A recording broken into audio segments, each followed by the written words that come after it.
Coming up on Tekzilla, is Veronica leaving the iPhone for Windows? Save lost photos, free audio software, and finally our Boxy Box review and Black Friday deals.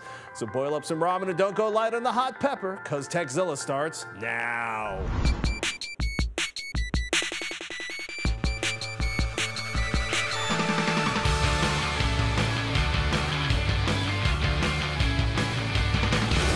This episode of Tekzilla is made possible by GoToAssist Express. Support smarter with GoToAssist Express. Belkin, unleash your network. The HP DV7T with Beats Audio and the smart Intel Core i5 processor.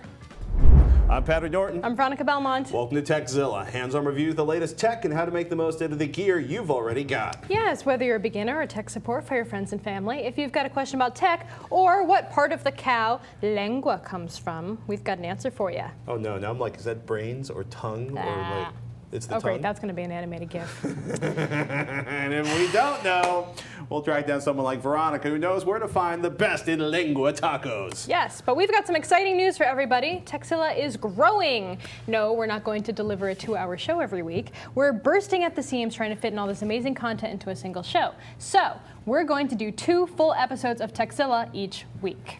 That's right, 2 episodes to get your tech on every week, how-tos, news, interviews, and hands-on reviews. Plus, we're adding Robert Herod to the lineup, so you can bet that we're going to have the best expertise on all things HD and home theater. Yes, and we're still going to have our Tekzilla Daily Tips available on their own feed, as always, or at revision3.com/Tekzilla. Actually, all the shows are available at revision3.com/Tekzilla. But we, like every week, we get like 3 emails that, can I get the dailies separate from the show? Or can I get the show separate from the dailies? Or can I get all of them on one feed? They're all available. Go to revision3.com/Tekzilla, you can get them. Hey, yes. Got some suggestions for regular segments you'd like to see us add to Tekzilla? As always, you can reach us at Tekzilla@revision3.com. Yes, and you know what's coming up soon? Black Friday, shopping day of hell! Jeez, yes, the annual frenzy of deals for the day after Thanksgiving, or if you're Newegg, the month of November. And one of the big leaks this year is Walmart's flyer, which promises Flip Ultra HD video cameras for $99, Kodak C183 digital camera for $59, $1.96 DVDs, and $12 box sets. You'll need to get up early, though, which is my least favorite part of Black Friday, since the deals start at 5 a.m. Or you can scan Walmart.com now to see if something on your holiday shopping list is on sale with the free shipping that Walmart is offering through December 20th. Yeah, it's pretty crazy. That's like been the big thing in Black Friday coverage is somebody figured out like, oh, they send out the flyers weeks in advance, so they find somebody at like the distribution point who gives them the flyer, then they scan them. Best Buy is another shop that's opening at 5 a.m. on Black Friday. Veronica and I will not be there at 5 a.m. unless we're up the night before and get really bored. I'm not holding my breath. And yeah, a good place if you want to see all those sort of newspaper inserts that have been leaked, scanned, and posted is black-friday.net. I gotta say, $7.99 Blu-rays at Best Buy is not bad. Not bad. Are they new releases or are they There are some very recent releases. Recent releases, not brand new releases. Vendors, by the way, are dropping prices for the holiday season. Solid-state drive prices have been dropping as we expected. Not as much as we wanted, but OCZ has some great bargains. Intel has jumped in by dropping prices on their X25M SSDs. And the 40 gigabyte X25V, which is the perfect entry-level SSD, basically use it as a boot drive for your operating system, a couple key apps, that's down to $100. Well, it's a process. It takes a little time for these things to happen. Yeah. Yeah, TiVo dropped their price of the Premiere and the Premiere XL by $200. The Premiere now costs $99.99 with a 1-year $19.99 per month contract, or free with a 2-year contract. The Premiere XL is selling for $299 with a 1-year contract. It's good for 150 hours of HD video to the Premiere's 45 hours. Lots of TiVo fans in the Tekzilla audience have written in to tell us that it's their favorite set-top box, and that we shouldn't forget that it's not just for cable. It works with over-the-air HD broadcasts to Netflix, Amazon VOD, and of course, Tekzilla. Yay! The TiVo deals are available at TiVo.com and Best Buy. So we should probably address this early before the rumors start flooding on Facebook and Twitter and people start freaking out. You came in with a bright, shiny glow in your face and a phone in your hand. Yes, I did. And it was a Windows 7 phone, well, yes, not an iPhone. Yes, well, frankly, Patrick, I don't think people actually care that much what kind of phone I carry. But nice of you to say. The HD7 on T-Mobile is a pretty awesome device. I got it the other day to review, and show it to the kind of in love. It's got smudges. That's another thing. These phones, no one has figured out the technology for anti-smudge yet. No. Can they get on that at some point? It makes our job a lot harder. The design of this device is one of my favorite parts about it. It's an HTC phone, which is one of my favorite manufacturers of devices. We've talked about how much we've loved them for a long time. And you know, we even looked at the HD2, which got Roger drooling back in the day, a couple months ago. Let's see if I can get something on the screen here. The design is awesome. As I said, one of the things that's been driving me nuts that you probably just saw demoed was this home button, this home screen button at the top. It's basically the screen on lock screen button. And unlike the iPhone, which is really clicky and very satisfying to push on the top, this not clicky and satisfying? It is not clicky nor satisfying. In fact, it's very difficult to tell when you've actually depressed the button or not. Oh, I don't know if you want to try it, but it's taken some time getting used to. Sometimes it works, sometimes it's a little difficult. Yeah, there's no satisfying click there. Is this maybe a pre-release version? Or? No. It's so fast. This is the retail device, yeah. The design also features something that I think is really cool, which we'll probably see on a lot more devices. It reminds me of one of the old school Arcos, but it's a kickstand on the back here. Not the first kickstand-enabled phone. No. But a very clever placement. But it's a very nice kickstand, I have to say. I've seen some reviews where people have said that it feels a little dicey, it feels a little chintzy, but I don't think so at all. I think it actually feels very solid, and that's not going to just snap off too easily, which is good. So when you're viewing videos or anything in landscape mode, yeah, or the really alarm clock mode. Exactly, alarm clock mode. Yeah, we need some really good alarm clock apps. The display is also gorgeous. It's a 4.3-inch display, which is bigger than the iPhones. It's really, really pretty. And you can really see like Windows Phone 7 in all its glory on this device. I think more than any other Windows Phone 7 that's out there right now. How did you like Windows Phone 7? Because I'm kind of back and forth between like the opening menu. I want to customize the homepage to make some of the Windows 7 stuff disappear. Oh, you can. But it's fast. Yeah, well, it's got the At least on this phone, it's fast. Yeah, it's got the 1 gigahertz processor, the Snapdragon processor that we saw on the HD2. In fact, most of the stuff on the inside of this phone is exactly the same as the HD2. Got it. There's a few cosmetic differences, but overall, same innards. And I don't know if that's something that Microsoft said they wanted, just so they could, you know, design the OS around it. Nothing less than 1 gigahertz. Yeah, but it works really well. You can customize that front page if you want to. There's some tricks where if you hold down an application for a little bit longer, it takes you into a certain menu screen, and you may not realize that until after a while of trying to search through the menus, but it's not too bad. You can actually press and hold these to get them to drag around.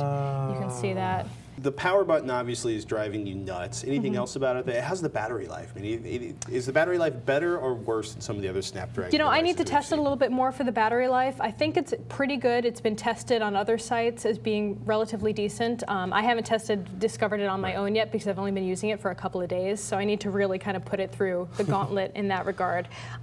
Applications are nice. I mean, there's not a whole lot of applications out there. There's more in the marketplace actually than I was expecting. HTC has their own hub of applications that is very, very limited right now. So if you want some of the real good applications like the Foursquare app, for example, or Twitter, you can get that on Marketplace. And to be fair, like there was, you know, the iPhone was released. First there were 8 applications, then there were 800,000. The Android, first there were 8 applications. Yeah. So it's something that should hopefully over time grow. Yeah. Something else that I found interesting. It's a very, very, very social phone. I mean, it ties in Facebook very much into the operating system here. Like creepy tie-in of Facebook? A little. I mean, it's not really meant for people who add everyone to their Facebook list. Status, Veronica is using her HTC phone. Because you click on people and then you basically get to Facebook. Right. And it shows all your contacts. And from Facebook, that's where it pulled in my contacts from, because I didn't have any kind of database built into my Windows 7 PC at home to actually load onto this, so it went right to Facebook. Because you have the operating system and World of Warcraft on that PC. Pretty much. And Steam.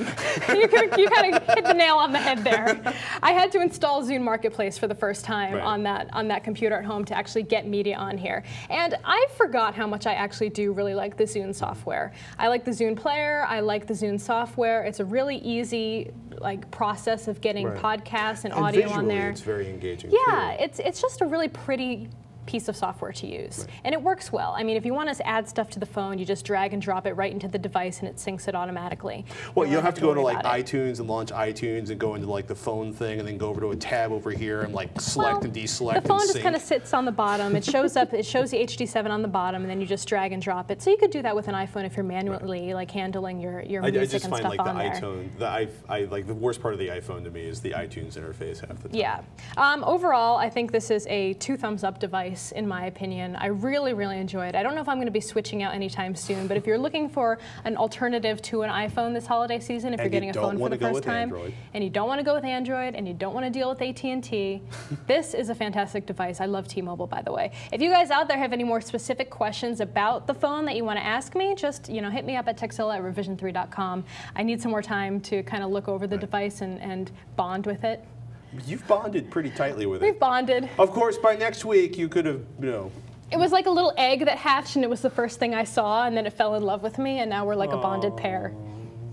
Anyway. So adorable. Coming up next, we get hands-on with the Boxy Box, finally. But first, let's thank one of our sponsors. Trying to help someone through a technical issue over the phone is a nightmare. And the last thing you want to do is waste time driving to fix a problem in person.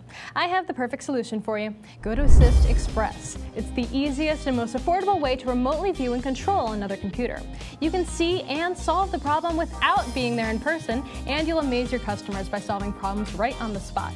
You can even provide service when customers are away from their computers. Texilla viewers can try Go to Assist Express free for 30 days. For this special offer, visit gotoassist.com/Texilla. That's gotoassist.com/Texilla for a free trial.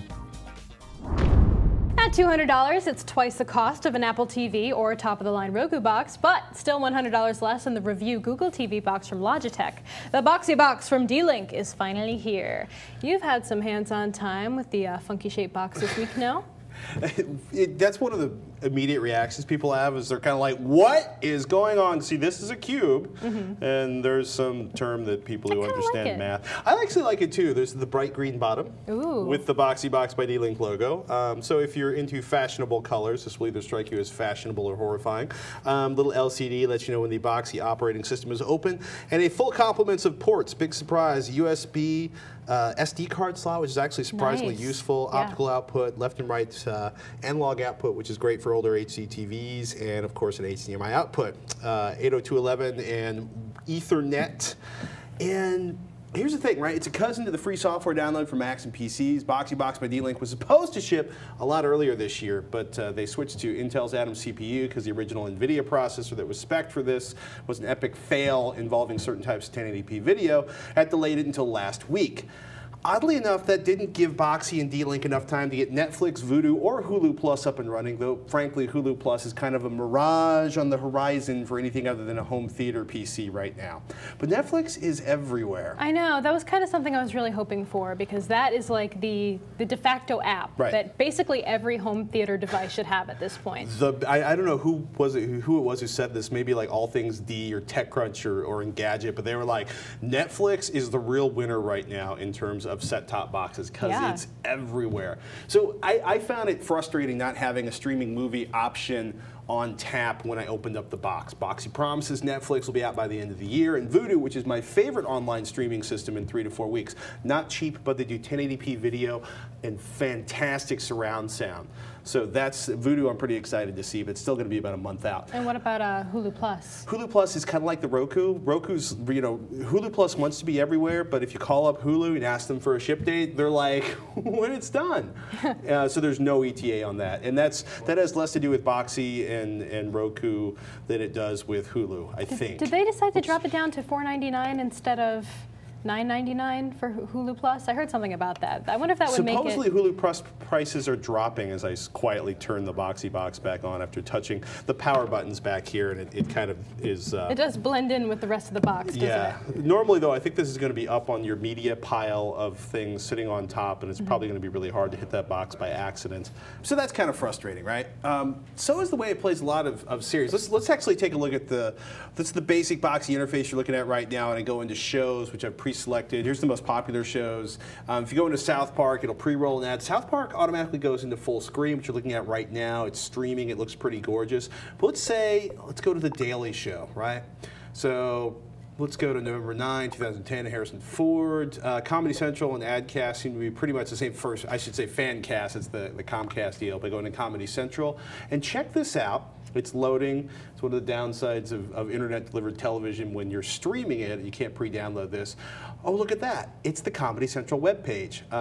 So I'm going to scroll down, and the reason I'm scrolling down Ugly America. is if I don't scroll down and over here to press the full screen bar, I'm going to be watching the window inside of the screen. Once I do that, though, Ugly America. New episode yeah, we have a Wednesday nice at full screen 10:30. presentation of that. That can be a little frustrating. It's one of the nice things about download on demand versus streaming television, which is not really the fault of the boxy box, but kind of one of the inherent things of streaming TV.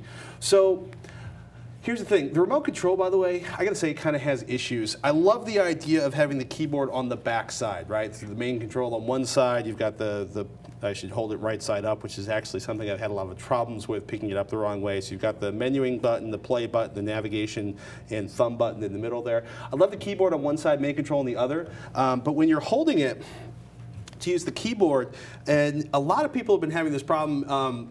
If you don't sort of watch yourself, it's really easy to put your fingers on the play and menu buttons, which work, of course, no matter which side of the control you're holding. You can probably see the screen going right now. So that can be a little frustrating. And the Alt key, which is what you need for any numbers or any characters, there's only one. It's on the left side. So if you have to do something, normally you would press on the right side. You could reach with your left thumb. So it can be really awkward, like you have to hold it down and type all the stuff over here with the left thumb. It's a minor quibble, but I'd also like to see this a little bigger. It's a little small. Even for people, well, you know, even for people with smaller hands than mine. I have big ladies' hands. But you have big ladies' hands. Well, I tested with some smaller people's hands. Okay. And they found it a little sort of the small, on the small side. Here's the thing, though. If you have a big collection of video at home, there is tons of file and codec support. This box will play just about anything you've got sitting on your home server that perhaps you downloaded from somewhere off of the internets. Surely it would be legal and under your own copyright approval. The video looks great. 1080p video looks absolutely gorgeous. The user interface, once you get used to it, is pretty nifty, right? So I'm going to click here. I'm going to go back. I'm going to go home, or I can go to apps. One thing that's kind of frustrating is that it always drops you into the most popular apps. Oh, hey, look at that. I don't know if that's because I'm just not smart enough to figure out how to reset it so it goes to my favorites, which are the ones I've actually downloaded and chosen. But I'd like to see that. Oh, look at that. NHL, Pandora, and Revision 3. What a shock. And, you know, there's Vudu, right? You're like, but Patrick, you're wrong. They do have Vudu. No, actually. They don't. I just want to make that abundantly clear. So it would be, there are some changes I'd make to the interface to make it sort of easier to find what you're looking for. Again, shows, it goes straight to most popular shows, but I really want is my favorites. Because my favorites is like 16 shows versus if I go to all, which is where it normally goes to, I have 1,000 of the most popular shows. No, 999. Excuse me. I rounded up. I apologize. I do love the fact that it's got dual USB ports. It's got an SD card slot. It supports Wi-Fi and Ethernet. This is a great box for, you know, if you have a pile of content on hard drives or a pile of content on a home server that you're distributing. HDMI cable comes in the box. I always want to say thank you to any vendor that puts an HDMI cable in the box because they're stupid cheap no matter what they're charging for them at Best Buy. And it's kind of nice to not be like, oh, I forgot to buy an HDMI cable. All things. I have to wait till tomorrow or I have to unplug my Blu-ray player. Cons.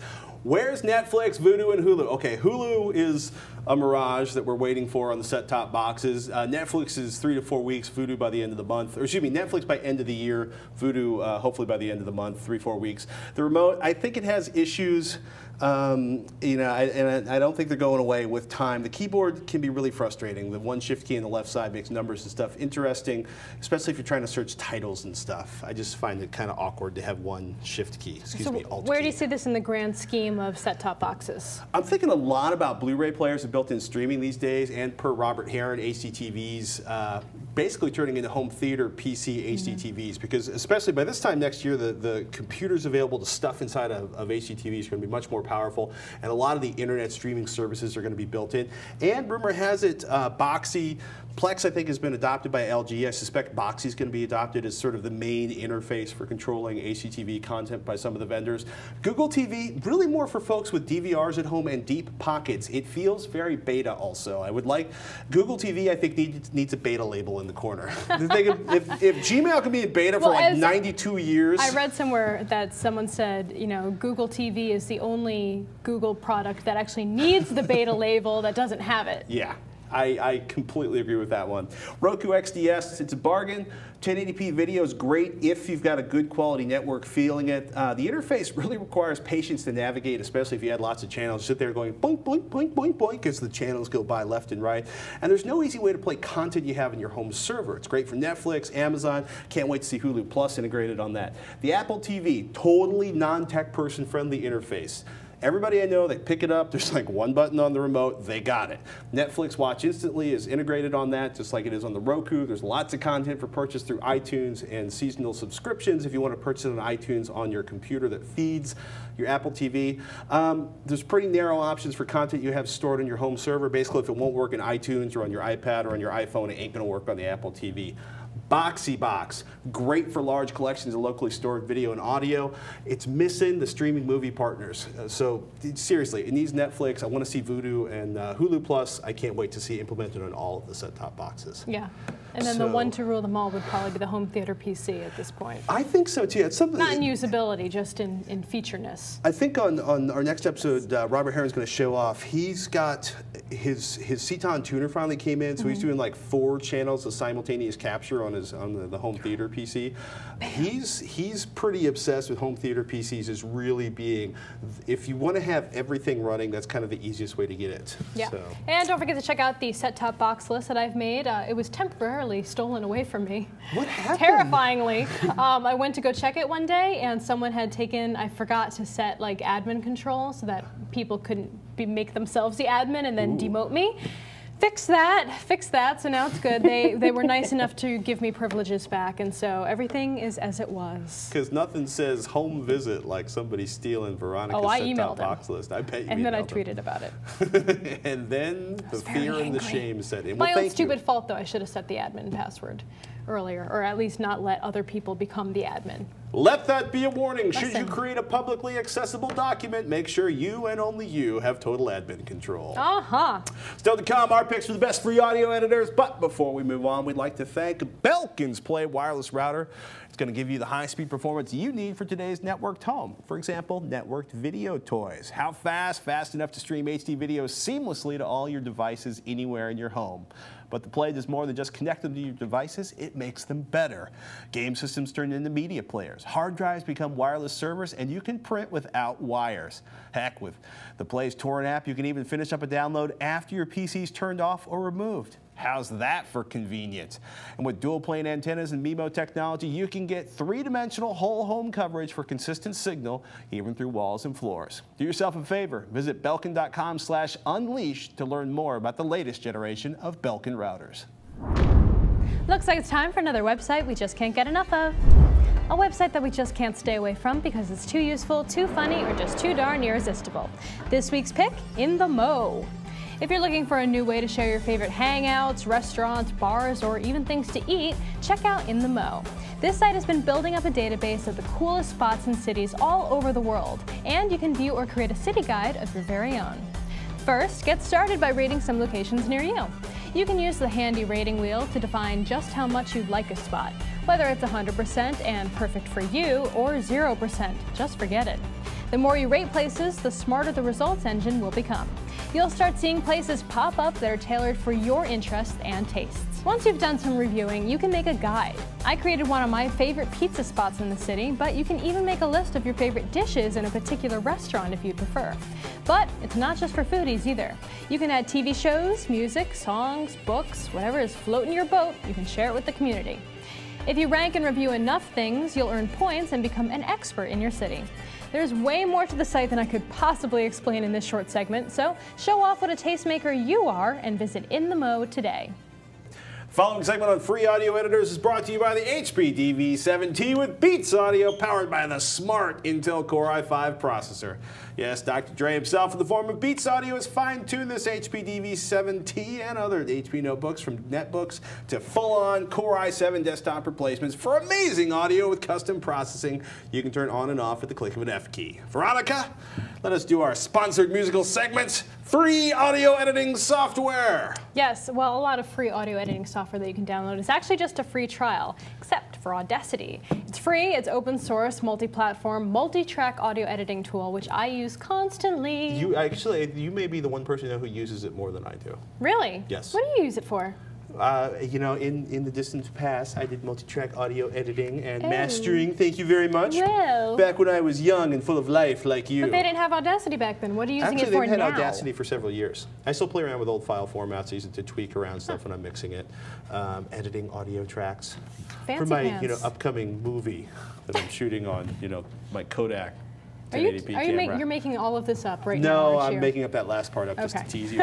If you just need to take a little bit off the end of an MP3 file, check out MP3 Direct Cut. Cut, copy, paste, or change the volume with no need to decompress your files for audio editing. Yeah, nice. And Wavesaur is a free audio editor for Windows that supports VST plugins, which is awesome. And it doesn't even write anything into the registry when you run it. Wavesaur may be Roger Chang's favorite audio editing. He's obsessed with it right now. Yeah, he actually was like, oh my goodness, and look, there's like 3D audio outputs, and you can like look at visual. It was just like he was frothing at the mouth. If you run Windows, you need an audio editing tool. Check out Wavesaur.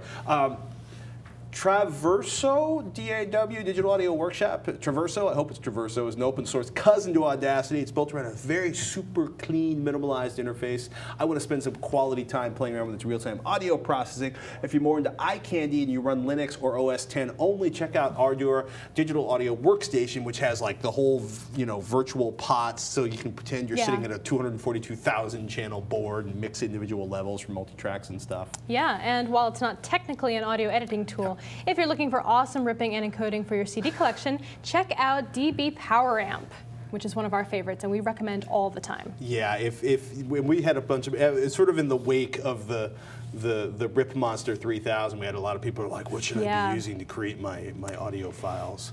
That's Windows only though, right? Or is it Mac and Windows? I believe it's Windows only. I think it's Windows only. I've never tried to run it on anything. We did get a question asking for a Mac alternative to DB Power Amp, so we'll look into that and see if we can find one for you. We also had a couple of interesting questions. We had a conversation last week. You were out, and a young person was like, I need audio. What's the best audio format for my machine? We automatically said lossless audio. FLAC's great. WMA is the only one that's going to work on your Zune. As some people have emailed in, lossless files take up a lot of space on your portable machine. Yes, but if someone wants the ultimate audio quality, we recommend that they use lossless tracks, basically lossless compression. Two, you can actually downgrade those to like 256 or 320, which I thought we mentioned, Robert and I discussed, basically, 256K audio sounds great on most portable players. I do prefer lossless tracks whenever possible. Hey, let's take a moment to thank our sponsor, the HP DV7T with Beats Audio, powered by the smart Intel Core i5 processor. With the Intel Core i5 processor, your notebook won't blink when it comes to playing the latest game, watching an HD movie, or managing a massive music library. Built-in subwoofer, optimized for studio quality sound, brilliant HP display, true vision webcam for crystal clear chat, and a delightful brushed aluminum case. Thank you, HP and Intel, for sponsoring TechZilla this week, and giving us a chance to talk about one of our favorite subjects, audio. Yes. Yes. We got this email from Jake in Oregon who writes, I'm hoping you can help save my data and my marriage. Uh-oh. I recently added a second drive to my NAS box in a failed attempt to RAID the drives and have redundant backup. Oh, the irony. In my excitement, I accidentally formatted the wrong drive and have lost the last decade of pictures, namely the birth of our children. Oh. I have been scouring the internet for a solution, but I'm quite scared of the processes. I pulled the drive as soon as I realized what I did, but do not know where to go from here. Do I take the drive to a professional? How much is the going rate for a drive recovery? Can I attempt this myself in my own home? For a problem this large, money is no object. Jake. Saving my marriage. Cost is no object. You poor bastard. Yeah. Yeah, well, don't fret just yet, my pet. There are tons of great data recovery pieces of software out there in the world, and since you only went through one format and not like a 7-pass erase. Yeah, there's a big difference. Formatting basically is like ripping the card catalog out of the library. The books, they are still there. You just don't maybe know exactly where they are. Right. Don't use the drive. Don't use the drive. It sounds obvious, but the more times you write to the drive, the greater risk that you're going to run of destroying some potentially salvageable data. He didn't specify which operating system that he's running, so we'll give you a few options. For Windows, Recuva, it kind of sounds like you're saying Recuva. it. Well, Recuva, but you could say like if you depends on your accent you're going for. Like, recover. I'm going to recover my data. Anyway, this free app will let you browse to where the files were lost, like your external hard drive, for example, and then it runs a search for them. We've used it before, and it works pretty well. I've had personal experience using Data Recovery 3 for Mac, but it comes with a price. It's $99. Cheap for your precious family photos. Your precious marriage. Yes. If you want to try another free app that will work for Mac, Windows, and Linux, try TestDisk and PhotoRec. These apps work together, though PhotoRec may be better suited for your purposes. It's a little more user-friendly. You don't get that deep dive into all the data. There's no GUI. It's all command line, but it does a really thorough job of finding lost data. The main issue that I could possibly foresee is that some of the data may have become corrupted, especially if you yanked the drive while it was still formatting. If none of these programs work, though, you might want to send out the drive to the professionals, like Drive Savers, for example. They'll definitely cost you. No? You think it'll be okay? Okay. He did say if very last-ditch effort. Yeah. If nothing else works. Okay. Drive Savers, they're the creme de la creme. They're the best-known brand. They are also, as far as I know, the most expensive place to get. Super expensive. Yeah, super. We've actually had on TechZilla, we've had Scott Moulton, who does data forensic and drive recovery for myharddrivedie.com. He actually recommends a couple applications we're checking out, DD Rescue and Get Data Back. Those are worth checking out. And again, we've said this, we say this over and over again. There needs to be a series of backups. We really like using online. Well, that's what he was trying to do. I know, but it's and here's the thing, right? Back it up to somewhere else before you try to modify the NAS, before you try to upgrade the operating system, before there's just so many online data backup services available right now that you can even use temporarily, but make a copy first. Hard drives look expensive. A spare hard drive for all your data looks expensive until you're looking at a drive going, my wife's gonna kick me out of the house because I lost the pictures of the birth. All right, our next question comes from Ray, who emails, my TV only has one HDMI port, but I have multiple devices that I want to hook up via HDMI. I've read reviews on HDMI switches, but they've ranged from garbage to terrific for the same switch. Common complaints are with the auto switching and inferior IR remotes. What's the deal? Are they any good? If yes, which one do you suggest? Love the show. Keep it up. Ray in Torrance, California. Yeah, well, there are good switches, there are some cheap switches, and then there are switches that should work perfectly well, or decently made, but don't work with all the components in your house that make up your home theater setup, which is probably some of the causes for the bad reviews out there when people get one and it just doesn't happen to work with some of the devices that they have. Or they don't configure it correctly and they decide. Some of them suck, right? Yeah. And it's kind of funny. You can spend $20 and get a pretty solid switch, and you can spend $100 and get a crappy switch. Right. Yeah, I use the IOGear GHD MIA S4 Forward 1 HDMI switch, which is $99. It's a little bit on the expensive end for HDMI switches. Well, compared to like a Geffen, $100 is pretty cheap. Yeah, I guess that's true.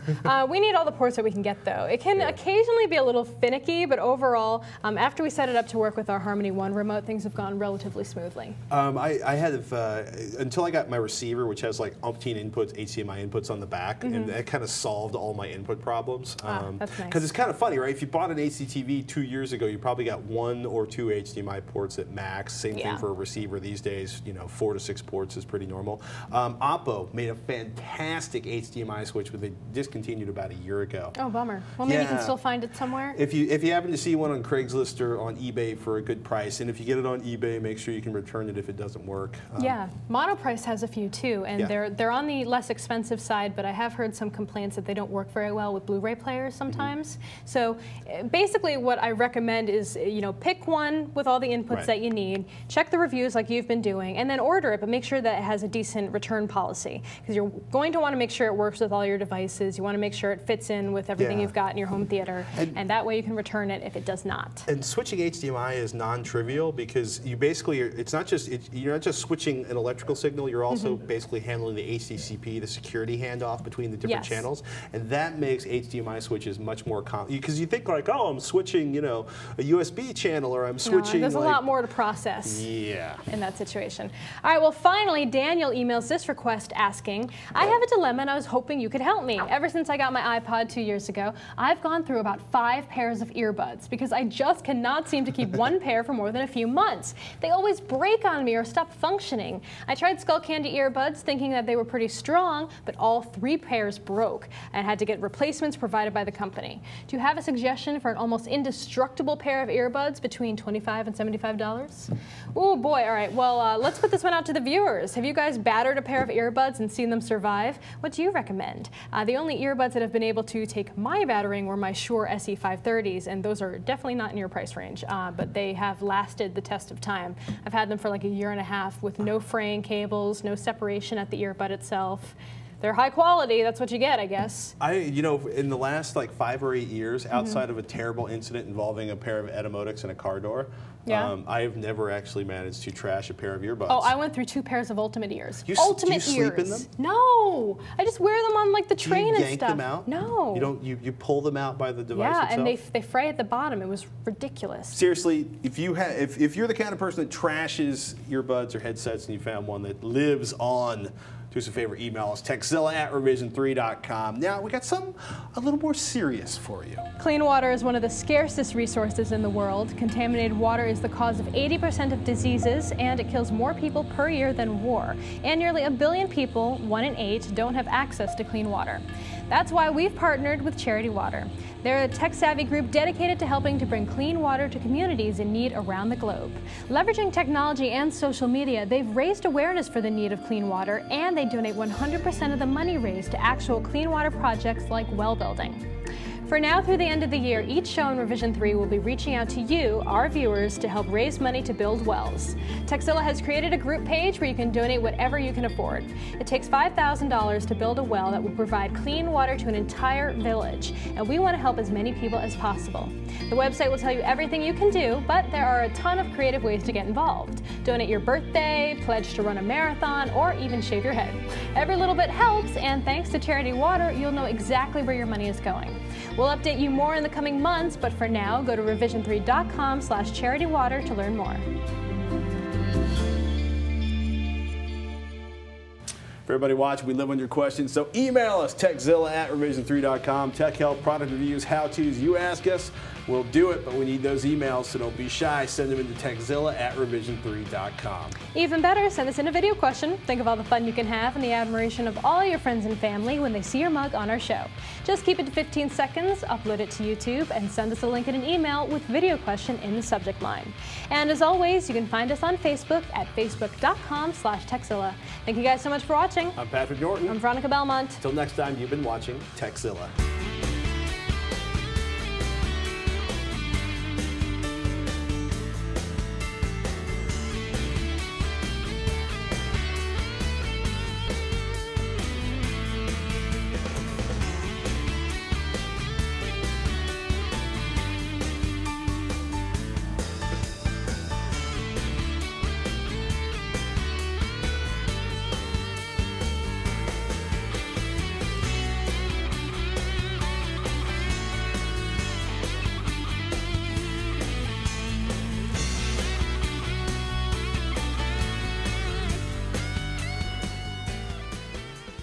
Try Testic.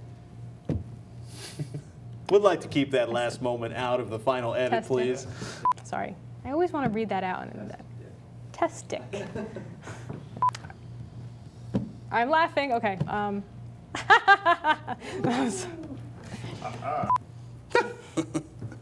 3.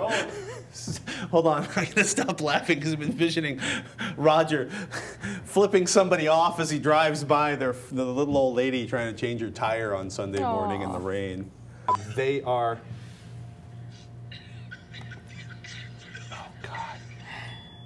Sorry. I was trying to pull up the Scott Bolton segment. There are moments when The Flash, it pisses me off. I'm very sorry, everyone.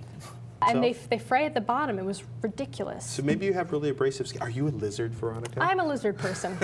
Yes. Veronica, acidic lizard skin.